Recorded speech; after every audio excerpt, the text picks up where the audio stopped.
బరువు తగ్గే పద్ధతి. సో ఈ బరువు తగ్గే పద్ధతులు రెండు ఉన్నాయి. ఒకటి వెయిట్ లాస్, ఇంకొకటి ఫ్యాట్ లాస్. ఫస్ట్ ఈజీ పద్ధతి గురించి మాట్లాడదాం, అంటే వెయిట్ లాస్. సో ఈ వెయిట్ లాస్ జర్నీ అనేది చాలా ఈజీ. మీరు తిండి మానేసినా, ఇంటర్మీడియట్ ఫాస్టింగ్ చేసినా, లిక్విడ్ డైట్ చేసినా కూడా ఈజీగా వెయిట్ అయితే లాస్ అవుతారు.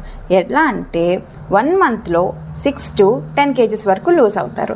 సో దీని యొక్క కాంప్లికేషన్స్ గురించి మాట్లాడతామా? ఈ పద్ధతిలో ఫ్యాట్ కేవలం 1 to 2% డిక్రీజ్ అయితే మిగతాదంతా మజిల్ అన్నది లూజ్ అవుతుంది. సో మజిల్ ఒకసారి లూజ్ అయిందంటే రీగెయిన్ చేసుకోవడం చాలా కష్టం. అదట్టు హెల్త్ కాంప్లికేషన్స్ కూడా ఎక్కువ వస్తాయి. మీరు ఎంత ఫాస్ట్గా వెయిట్ లాస్ అవుతున్నారో ట్రిపుల్ టైమ్స్ ఎక్కువ వెయిట్ గెయిన్ అయితే అయిపోతారనమాట.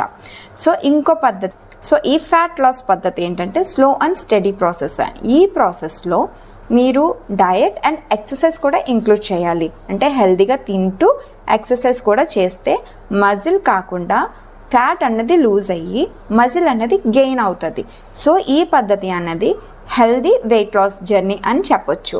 సో దీనివల్ల ఎటువంటి హెల్త్ కాంప్లికేషన్స్ రావు. ఇంకా ఏమైనా కాంప్లికేషన్స్ ఉంటే తగ్గే ఛాన్సెస్ కూడా ఉన్నాయన్నమాట. సో మీరు ఏ పద్ధతిలో వెయిట్ లాస్ అవుతారో